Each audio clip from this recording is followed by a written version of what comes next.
A todos los presentes, quiero darles las gracias por acompañar al Centro Naval y al Instituto Nacional Browniano en este recuerdo del almirante don Guillermo Brown.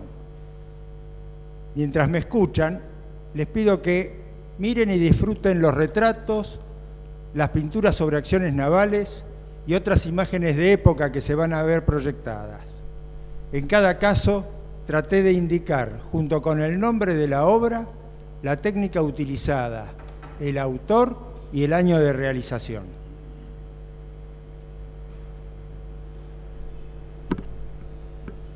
Recorreremos la vida de William o Guillermo Brown y a través de ella sus valores éticos y morales. A fines de 1813, el gobierno patriota decide armar una escuadra. Entre otros problemas para armarla, apareció el que implicaba a quién ponían de jefe, a cargo de comandante de la escuadra. Entre otros candidatos, fue elegido el irlandés Guillermo Brown. Era un navegante, comerciante y granjero afincado hacía pocos años en los arrabales de la ciudad de Buenos Aires.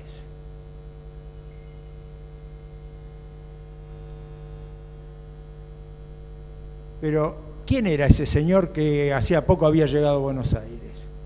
Había nacido en Foxford, condado de May, en el mapa de Irlanda, arriba y a la izquierda, muy largado sobre el Atlántico, el 22 de junio de 1777. Con muy pocos años de edad tuvo que emigrar junto con su padre por la persecución religiosa, el hambre y la pobreza. Y desde su Irlanda se tuvo que ir a Estados Unidos. Estando en Filadelfia quedó huérfano, pues su padre murió de fiebre amarilla. Con 10 años de edad embarcó como grumete y como paje, que son las dos funciones más elementales de un buque. Eso lo hizo en un buque mercante. Pocos años después, cuando cumplía 20 años de edad, ya era capitán de un buque mercante inglés, entre los años 1796 y 1797.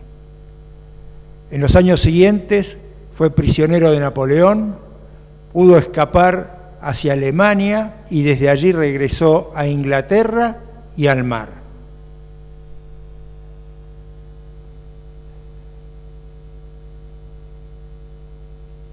En 1810 se casa con Elisa Chitty, hermana de un grupo de comerciantes con los cuales se aproximó a nuestras costas. Y nace su primera hija, Elizabeth. Entre 1809 y 1810 estuvo en Buenos Aires dedicado al comercio. En 1811 vuelve a visitar las costas del Río de la Plata como capitán del bergantín Elisa, que traía armamento para los patriotas y naufraga en Ensenada. Logra salvar la carga y la vende al Estado. Una parte acá en Buenos Aires y a otra parte la carga en mulas y la vende en Santiago de Chile. Y por último, en 1813, a principio de año, en febrero, trae a su familia. Para ello compró un terreno en Barracas. Si alguien se toma el trabajo de ver cómo es la zona de La Boca, Barracas, le vendieron la zona inundable de los arrabales del sur de la ciudad de Buenos Aires. Y esos terrenos los llamaba su quinta. Se convirtió en un vecino más del Buenos Aires post-revolucionario de Mayo.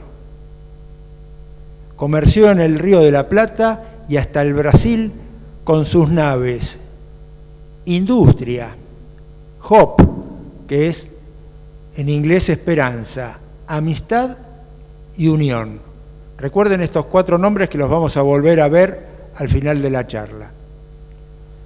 A estas embarcaciones las tuvo que armar en lo que los marinos llamamos en corso, que es el Estado le da armamento para que pueda defenderse del oponente. El oponente eran los realistas, que quisieron confiscarle un buque y él les respondió como solía hacer él. Y en vez de perder él un buque frente a los realistas, él les apresó 2 a ellos.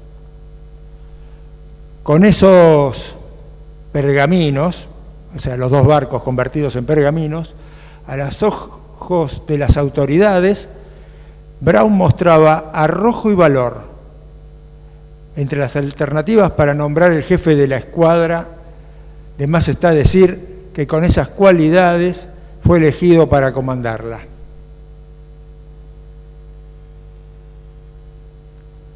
Así, el 1 de marzo de 1814, el director don Gervasio Antonio Posadas firmaba el decreto que expresaba: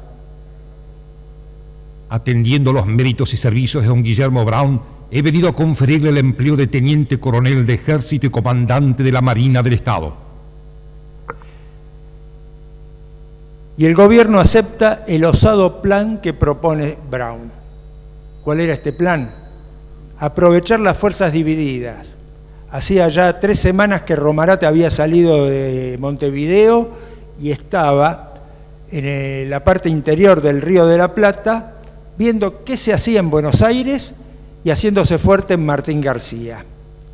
Así, una vez vencido Romarate, ir y atacar Montevideo. Ese era el plan que proponía el almirante Guillermo Brown.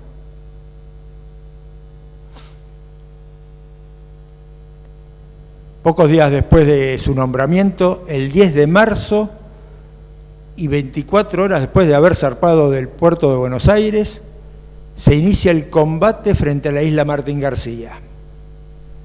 La primera parte del combate son todas negras para los patriotas. La Hércules vara y sufre un feroz bombardeo. Está varias horas varada, presentando la proa a la escuadra enemiga y a las baterías en tierra.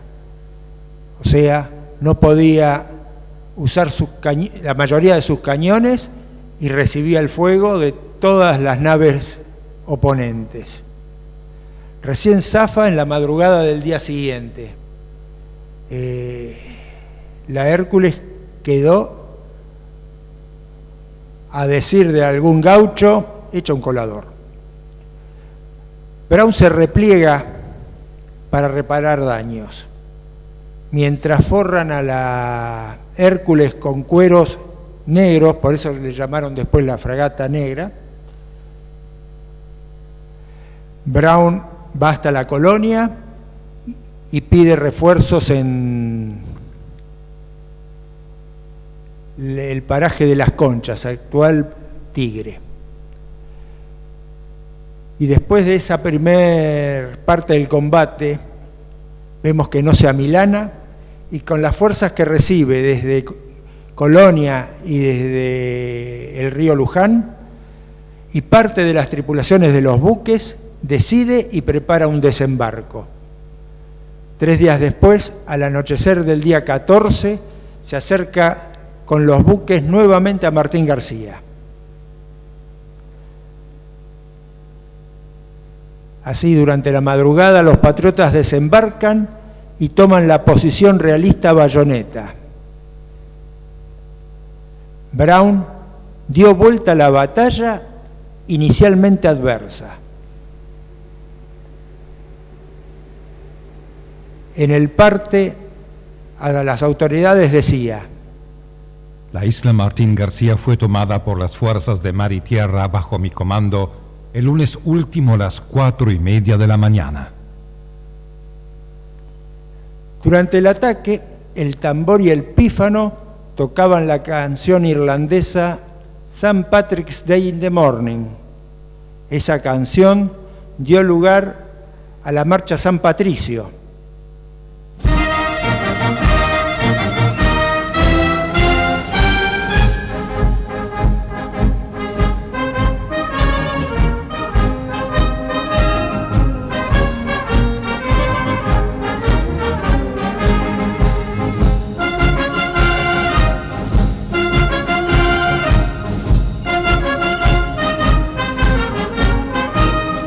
Pero la parte más bonita es la que le toca a la gaita.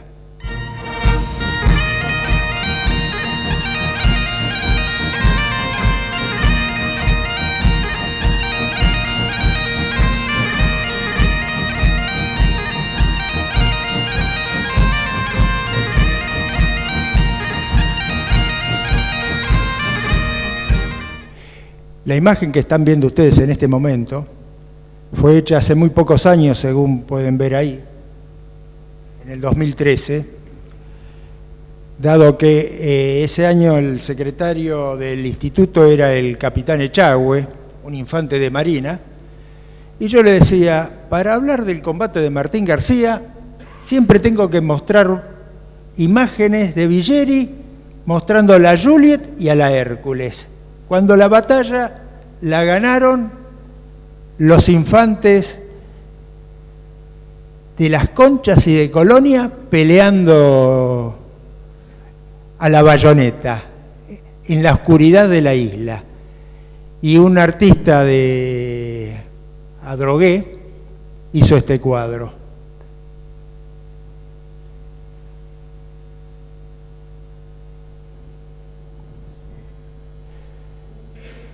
Romarate comete un error estratégico, ni bien termina el combate. Perdida la isla, en vez de regresar a Montevideo, se interna en el río Uruguay.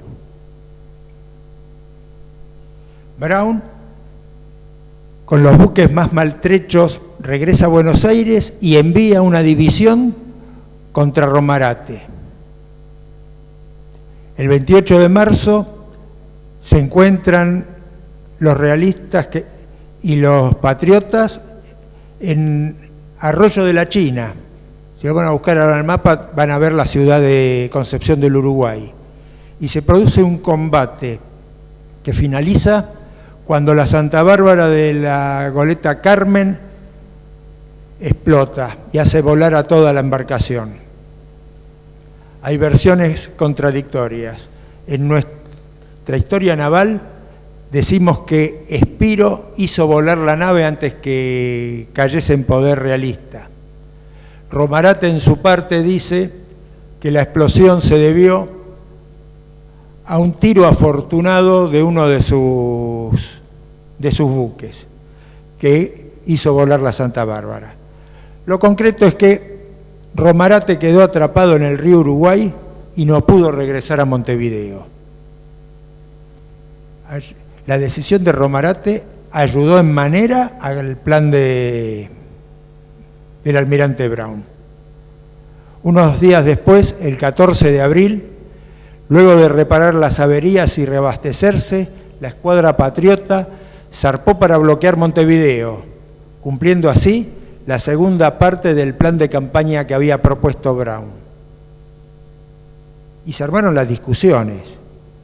El gobierno le empezó a decir, y en realidad no vaya frente a Montevideo, quédese acá cerca de Buenos Aires. Tuvo que un poco discutir e imponer su carácter. Y un mes después del 14 de abril que había zarpado de Buenos Aires,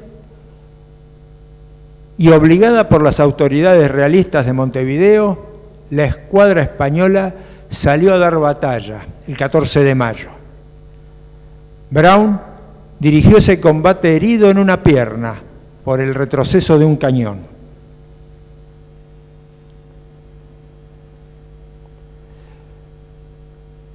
La batalla, que duró 3 días, tuvo varias vicisitudes.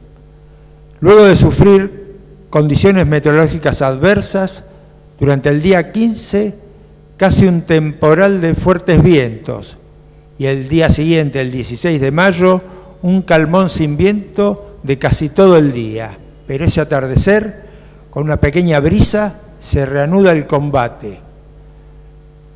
Los patriotas capturan 3 naves enemigas y las restantes huyen hacia el puerto de Montevideo. Al amanecer del 17 de mayo, la Mercurio, nave capitana realista, entra a Montevideo, perseguida por la Hércules, buque insignia del almirante Brown.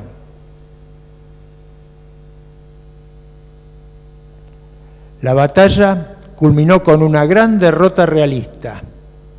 Montevideo queda totalmente aislado y la rendición era inevitable. Poco más de un mes después, el 21 de junio,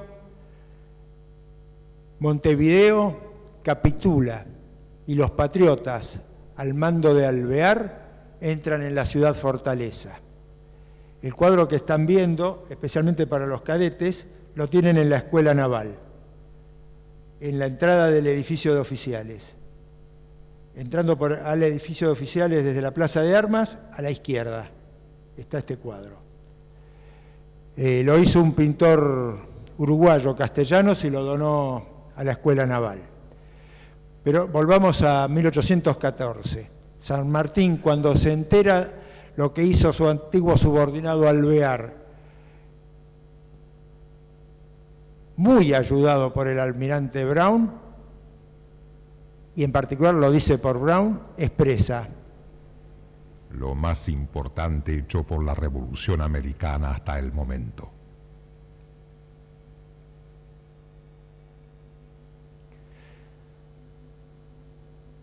Todo el material que había en Montevideo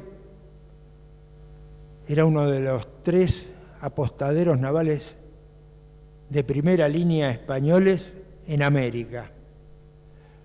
Quedaron en manos patriotas. Vinieron durante varios meses, se trasladaron todo a Buenos Aires. A las tripulaciones se les pagó por el sistema de presas, y los cañones y armas fueron distribuidos en los ejércitos patriotas. Hace 2 años, cuando hice el cruce de los Andes, en el regimiento de artillería de Uspallata,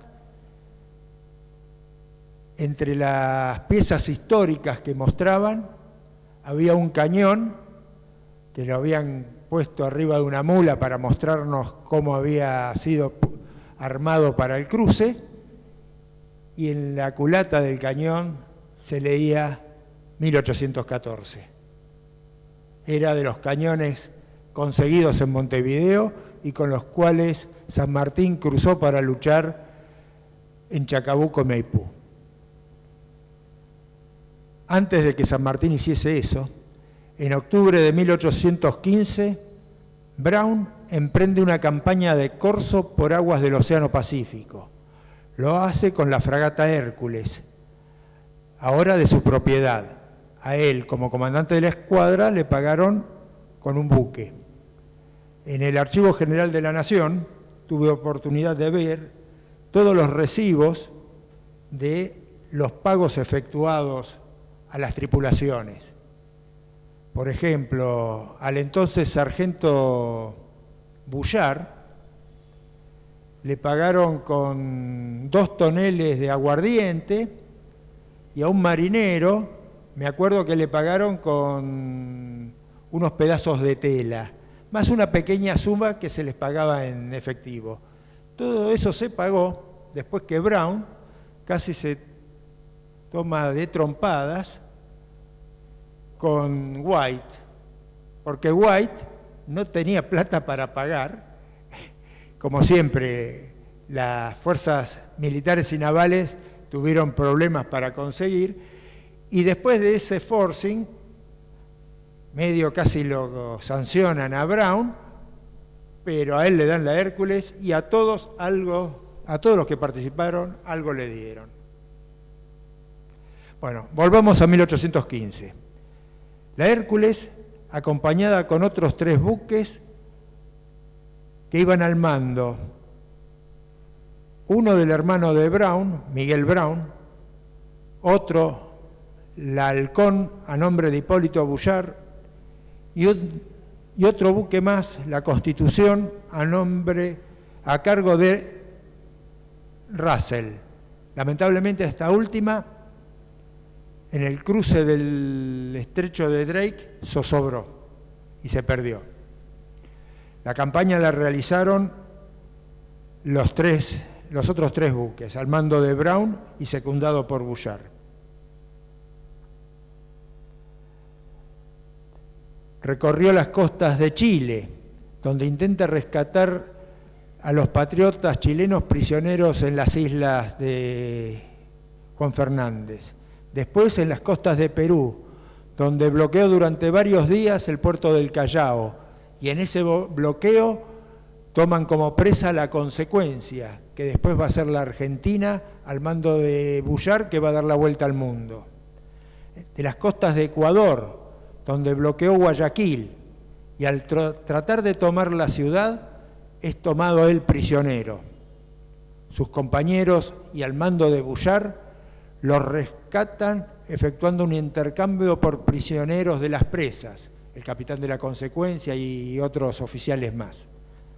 Pero eso se logró recién cuando los españoles vieron la decisión de Bullard de bombardear Guayaquil, y si lo bombardeaba, todas las construcciones de Guayaquil en ese entonces eran de madera, muy combustible, y se iba a incendiar. En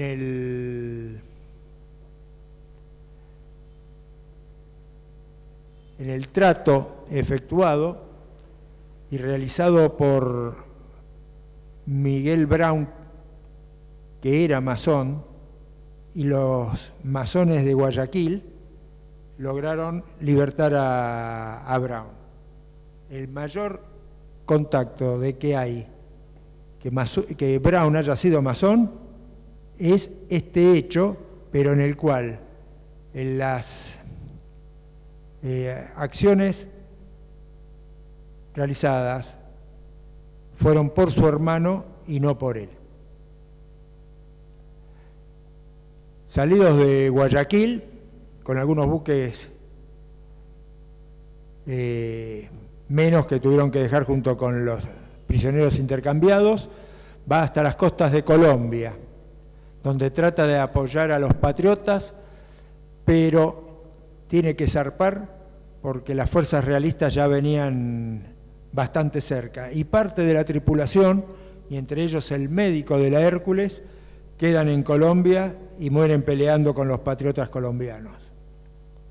Así, llevó las ideas de libertad de la Revolución de Mayo hasta esas regiones del Pacífico y fue precursor de la gesta libertadora que llevaría a cabo San Martín un año después. El historiador nos recuerda: en esos momentos de 1816, vencidos en Sipe reconquistadas por los realistas, Venezuela, Colombia, Chile, casi apagada la revolución en México, amenazadas las provincias unidas con hundirse en guerras civiles y con la preparación del ejército portugués que invadiría la banda oriental sin que San Martín comenzara aún su gesta libertadora, solo Brown y sus corsarios mantenían viva la llama de la Revolución Americana. Brown no puede regresar a Buenos Aires, pues lo esperaba un juicio por una desobediencia que había cometido al zarpar. Las autoridades no querían que fuese al Pacífico, le decían que vaya solo su hermano, pero él se sentía bien arriba de las cubiertas de los buques, no en las oficinas de Buenos Aires. Así que desobedece las órdenes de quedarse en Buenos Aires y zarpó aquel evento. Así que cuando vuelve al Atlántico no entran en Buenos Aires, se dirige hacia el norte y entra en el Caribe a las Islas Barbados. Allí los ingleses Acusándolo de piratería, le confiscan la fragata Hércules y todo su cargamento, del cual solo recupera el 1% del valor. Cuando en octubre de 1818 regresa a Buenos Aires, fue arrestado, sufrió muchas acusaciones e incluso intentó suicidarse. Gracias a la intervención de Juan José Paso fue sobreseído, le fue devuelto el grado, pero sin sueldo, que no cobraba desde noviembre de 1815. Se dedicó nuevamente al comercio y a trabajar la tierra.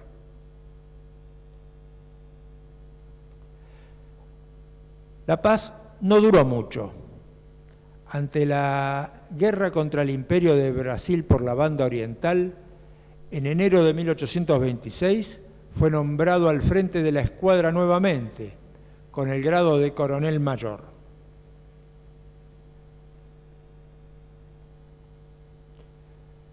Su comandante, Zapiola, que había sido el comandante del Regimiento de Granaderos en el cruce a Chile, pero que había tenido sus inicios militares como marino y se tuvo que ir del Río de la Plata porque era demasiado patriota y en Montevideo desconfiaban de él y lo mandaron para España. Estaba a cargo de la Marina y le da su espada a Brown para que lleve adelante el comando de la escuadra. Las primeras acciones lo mostraron con mucha iniciativa. A los pocos días de iniciadas las hostilidades, el 9 de febrero de 1826, en un lugar que se llama Punta Collares y que está entre el Riachuelo y Quilmes, se produce el primer enfrentamiento con los realistas. Allí, su nave capitana con él a bordo enfrentó a los brasileros, pero los otros buques se rezagaban y no lograban seguirlo.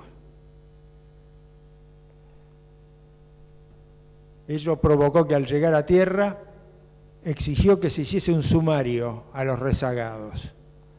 Fue un largo sumario que llevó varios meses y la resolución provocó el alejamiento de su segundo, Azopardo, y de Guarnes, que era otro oficial que había estado con San Martín.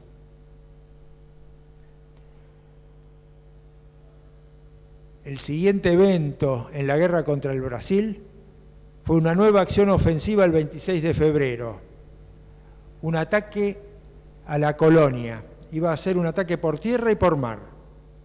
Fracasó por no ejecutarse por tierra la acción simultánea que estaba prevista que realizase La Valleja, y por esa razón no se logró tomar la fortaleza. Hubo muchos heridos en esas acciones que eran atendidos en especial en el hospital de los hermanos betamitas que estaban en la iglesia que ahora es de San Telmo, ahí cerca de la plaza de Dorrego. Las siguientes acciones ofensivas de Brown son cerca de Montevideo. Atacó a las fragatas Niterói y Imperatriz y cañoneó a otras embarcaciones en el Banco Ortiz. Ante la falta de acción brasilera, el emperador reemplaza al almirante Ferreira Lobo por Pinto Guedes, al mando de la escuadra lusitana. Este nuevo almirante decide tomar la iniciativa. Estamos hablando de fines de abril de 1826. La iniciativa había estado hasta entonces en manos de Brown, que con muchos menos medios, pero con mucho valor, osadía y arrojo, los había tenido a los buques brasileros y al almirante Ferreira Lobo contra las cuerdas. Así, ante la decisión del nuevo almirante brasilero, el 11 de junio de 1826, las naves brasileras se presentan frente a Buenos Aires con 31 buques, para enfrentar solo 10 buques republicanos. Se enfrentan en lo que se llama el combate de los pozos. Antes, Brown arenga a sus subordinados. Marinos y soldados de la República,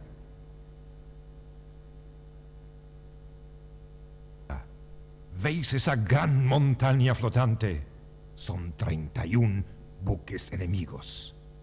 Mas no creáis que vuestro general abriga el menor recelo, pues que no duda de vuestro valor y espera que imitaréis a la 25 de mayo, que será echada a pique antes que rendida. Camaradas, confianza en la victoria, disciplina y 3 ¡vivas a la patria! Firmado Guillermo Brown, Pozos, frente al enemigo, 11 de junio de 1826. Para que tengan idea, ese fondeadero es donde está hoy el edificio Libertad. El pueblo porteño pudo ver el combate desde la costa, que comenzó con la señal "Fuego rasante, que el pueblo nos contempla".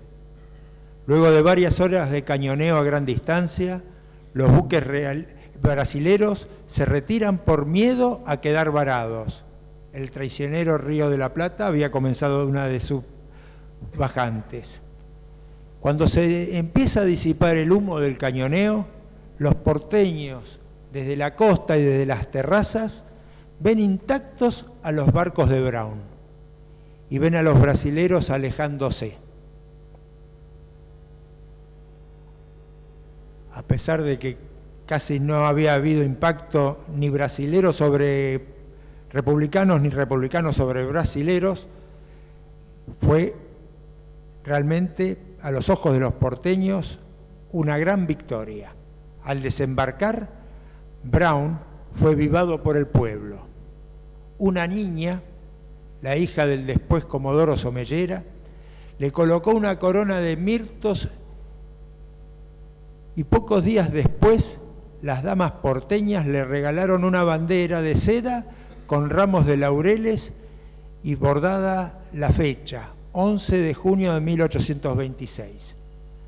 El original de esta bandera está en el Museo Histórico Nacional y una réplica se encuentra aquí en el 4º piso frente a la oficina del presidente del club.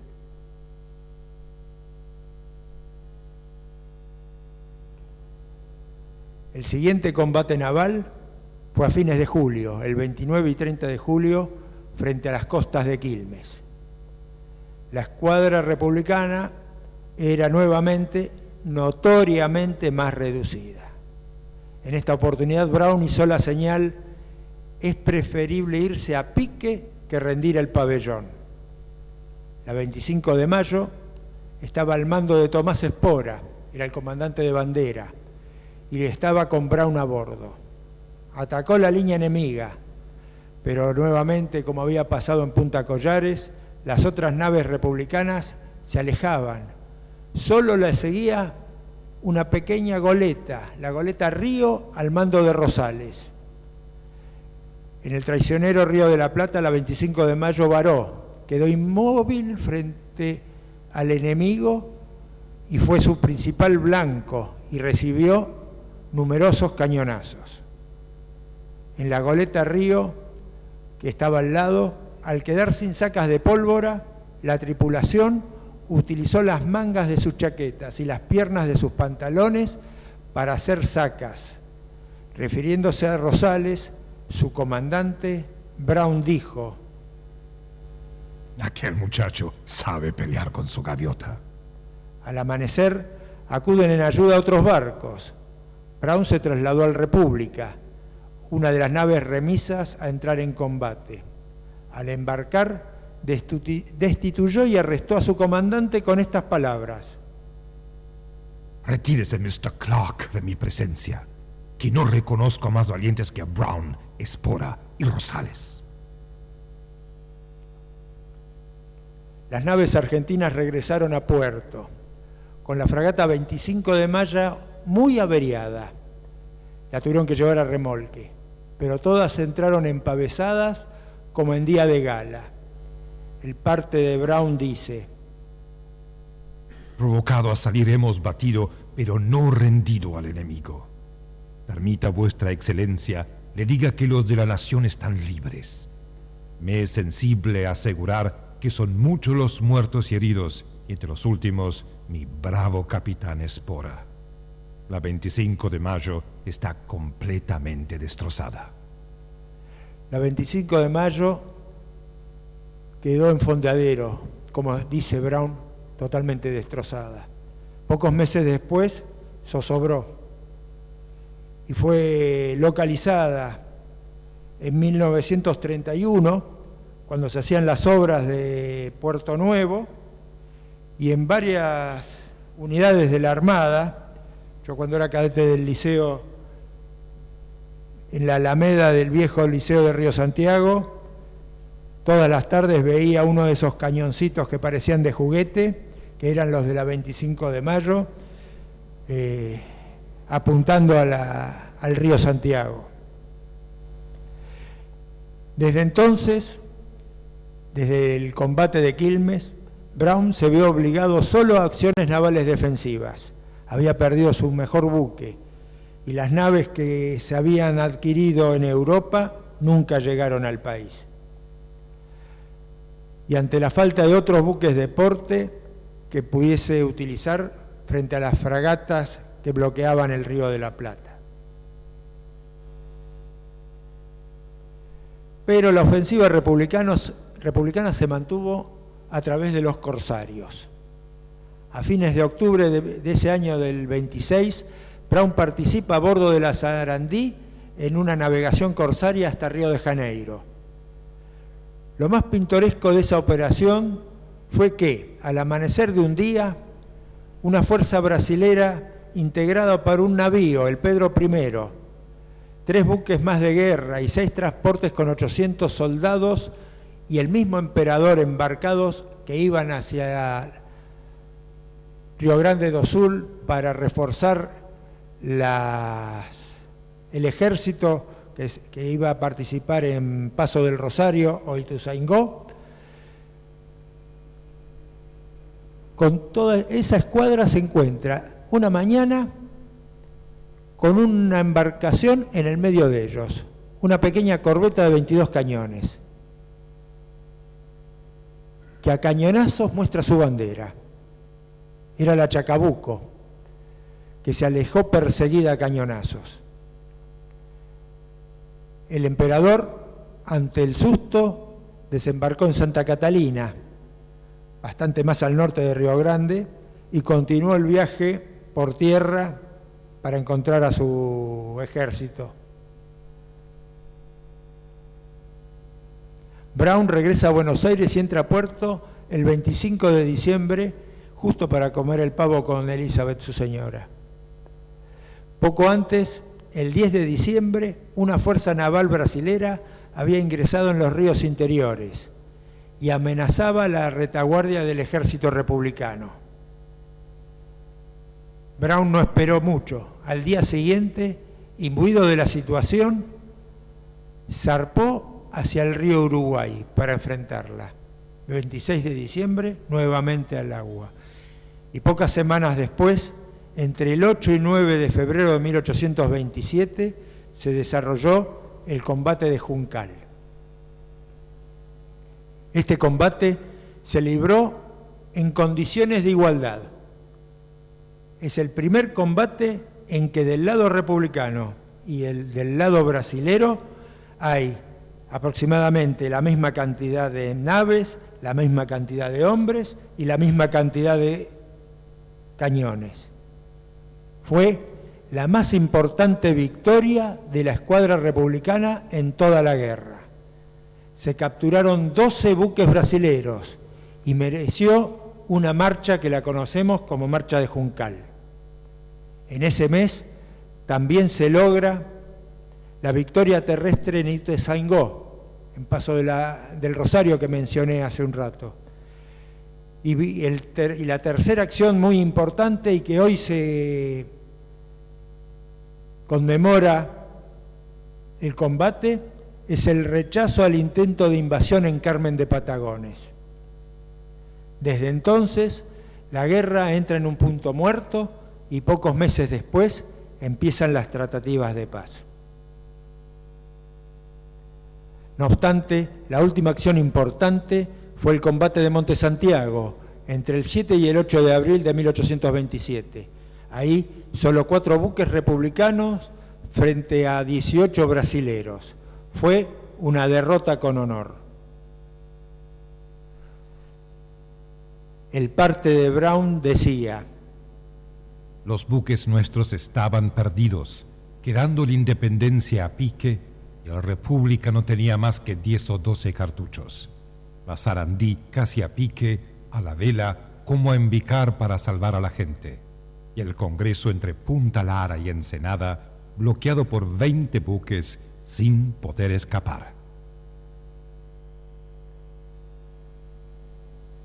De este periodo de la guerra contra el Brasil, tengan en cuenta que el ejército estaba en la banda oriental y en Río Grande do Sul. Las únicas fuerzas militares que defendían Buenos Aires era Brown y sus barcos. Y Mitre de este periodo dice: para rememorar todas las fabulosas hazañas del almirante, debe recordarse que el estampido de su cañón en las aguas del Plata era anuncio de victoria, y que a la vista de los mástiles de la Capitana, la ciudad de Buenos Aires dormía tranquila bajo la guarda de su almirante, mientras que él velaba sobre el puente de su bajel. En vano el imperio del Brasil lanzó poderosas flotas sobre nuestro puerto. Sus esfuerzos se estrellaban contra una roca. Esa roca era el almirante Guillermo Brown. Ya concretada la paz, Brown fue ascendido a brigadier general, el máximo grado del escalafón. En los trágicos sucesos de diciembre de 1828, cuando Lavalle salió a perseguir a Dorrego, Brown fue durante 5 meses gobernador delegado. Antes del fusilamiento de Dorrego, Brown escribe a Lavalle y le pide clemencia. Posteriormente también integró el directorio del Banco Nacional, hoy Banco Provincia, y siguieron 10 años con Brown dedicado a su quinta y al comercio. En 1838, durante pocos meses, fue comandante de la escuadra uruguaya bajo el gobierno de Oribe. En 1841, Rosas nombra a Brown comandante general en jefe de la escuadra de la Confederación, con 64 años de edad. Va a enfrentar a la escuadra uruguaya, comandada en principio por Coe, antiguo subordinado suyo. Al año siguiente, en 1842, persigue a Giuseppe Garibaldi, que lo reemplazó a Coe, que remonta el río Paraná, en apoyo de un alzamiento unitario en Corrientes. Brown lo alcanza y se enfrentan en el combate de Costa Brava. Allí, Brown vence a Garibaldi, que huye hacia Corrientes. No lo persigue, y cuando sus oficiales le reclaman, él les dice: déjenlo escapar, que ese gringo es un valiente. Desde 1843, Rosas vuelve a bloquear Montevideo, un doble bloqueo, Oribe por tierra y Brown por mar. Así se llega a 1845, cuando se forma la Alianza Franco-Británica. Tanto los franceses como los británicos desconocen el bloqueo de la Confederación y no dejan zarpar a Brown hacia Buenos Aires. Lo detienen a cañonazos y Brown, con 68 años de edad, debe arriar el pabellón cumpliendo las órdenes de Rosas. En el parte de la acción, Brown expresaba con tristeza: al agravio demandaba imperiosamente el sacrificio de la vida con honor, mas también la subordinación religiosa a las supremas órdenes del excelentísimo señor gobernador y capitán general de la provincia, comunicadas por termino de leer. el ministerio, para evitar la aglomeración de incidentes que complicasen las circunstancias, pudo resolver al que firma para arriar a un pabellón que por 33 años de continuos triunfos ha sostenido con toda dignidad en las aguas del Plata.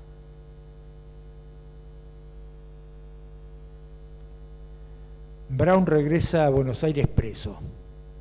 Antes los ingleses le ofrecieron plegarse a la fuerza anglo-francesa y él les respondió: mi destino será siempre donde tremolará el pabellón argentino. En Buenos Aires es recibido con honores. Volvió a su quinta de Barracas. Su carrera naval activa terminaba. Sus buques fueron repartidos entre ingleses y franceses. Sus oficiales y marineros, los extranjeros, quedaron en Montevideo. Los argentinos se incorporaron a las fuerzas de la Confederación. Desde entonces se producen varias acciones en las cuales ya no participó Brown. Entre ellas, el combate de la Vuelta de Obligado, el 20 de noviembre de 1845. Caído Rosas, sus marinos fueron eliminados del escalafón activo de la Armada, pero el almirante Brown no. Su permanencia era explicada en un decreto especial que decía: el gobierno con esa medida ha consultado la decidida predilección a que vuestra excelencia tiene títulos por sus viejos y leales servicios a la República Argentina en las más solemnes épocas de su carrera. En esos días fue visitado por el almirante brasileño Grenfell, que era el brasilero a cargo de la escuadra que apoyaba a Urquiza, quien además había sido anteriormente un comandante de buque durante la guerra contra el Brasil. Al manifestarle Grenfell cuán ingratas eran las repúblicas con sus buenos servidores, el anciano almirante le contestó: señor Grenfell, no me pesa haber sido útil a la patria de mis hijos. Considero superfluos los honores y las riquezas cuando bastan 6 pies de tierra para descansar de tantas fatigas y dolores. Nuestro almirante falleció el 3 de marzo de 1857, hace 162 años. Su confesor, el capellán Faji, que en la Recoleta se encuentra a pocos metros de distancia, anunció su muerte con estas palabras: fue un cristiano cuya fe no pudo conmover la impiedad, un patriota cuya integridad la corrupción no pudo comprar, y un héroe a quien el peligro nunca arredró. El ministro de gobierno en ese entonces era Bartolomé Mitre. Había sido un unitario en la década del 40 y había estado en el Montevideo bloqueado por las naves de Brown. Al despedir los restos de Brown, Mitre expresaba: el almirante Brown tiene consigo la admiración de los patriotas, las simpatías de los buenos. Los marinos argentinos lo sienten como el viejo padre que los guió al nacer sobre las olas del Plata. El Pacífico, el Atlántico, el Uruguay, el Paraná, el Río de la Plata son las páginas inmortales donde se leen sus hazañas. Mientras flote en las aguas una chalupa o flamee en ellas un gallardete argentino, el nombre de Brown será invocado como genio protector de nuestros marinos.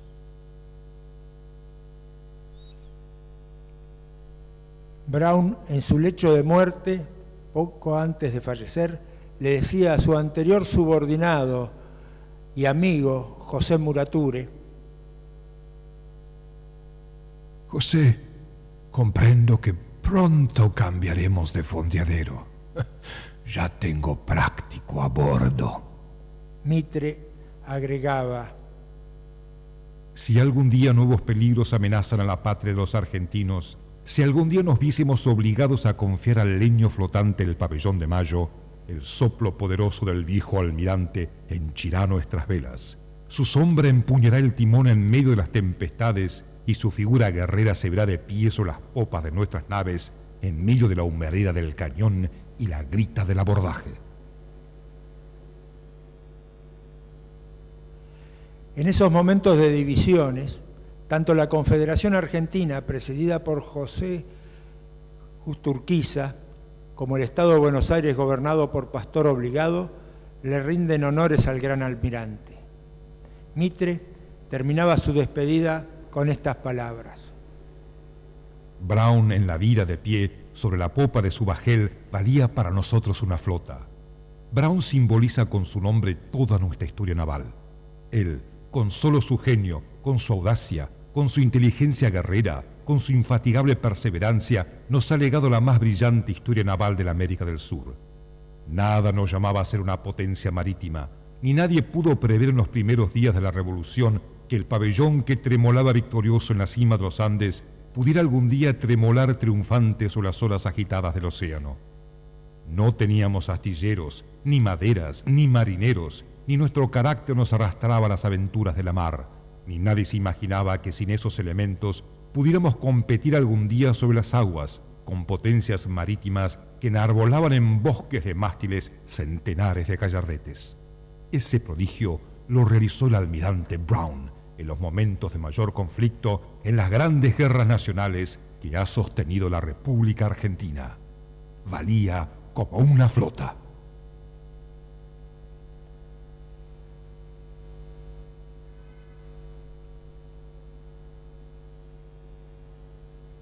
Hoy, su recuerdo inculca en los hombres de la Armada estos valores: voluntad inquebrantable de luchar por la libertad de su pueblo, capacidad para recuperarse con vigor y entereza de la adversidad, obediencia al superior, dando su opinión frente a las decisiones, perseverancia en su empeño, audacia lúcida y valor temerario, inalterabilidad del ánimo en el riesgo extremo, defensa de su personal y de su gente, piedad humanitaria frente al oponente vencido, honestidad en el desempeño de su tarea y en particular y fundamentalmente dar la vida por la patria. Y los miembros brownianos dentro de nuestra sociedad, hoy recordamos su proyecto de vida, que al llegar en 1813 con su familia a Buenos Aires, lo reflejó en los nombres que puso a los buques con los que comerciaba. Industria, que para la época era sinónimo de progreso y desarrollo; Hope, que traducido al castellano era esperanza; amistad y unión.